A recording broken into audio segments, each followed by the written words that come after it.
মধ্যপ্রাচ্যে উত্তেজনা চরমে, আর এবার সামনে এলো এক নতুন বিস্ফোরক তথ্য। ইরানে হামলা চালিয়ে যেতে ট্রাম্পকে চাপ দিচ্ছেন সৌদি যুবরাজ। তাহলে কি আরো বড় যুদ্ধের পথে বিশ্ব?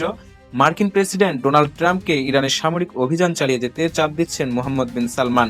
যুক্তরাষ্ট্রের প্রভাবশালী সংবাদ মাধ্যম দ্য নিউ ইয়র্ক টাইমস এর তথ্য অনুযায়ী এই অভিযানকে মধ্যপ্রাচ্য পুনর্গঠনের ঐতিহাসিক সুযোগ হিসেবে দেখছেন সৌদি যুবরাজ। যদিও সৌদি কর্তৃপক্ষ এই দাবি অস্বীকার করেছে, তবুও পরিস্থিতি ক্রমেই জটিল হচ্ছে।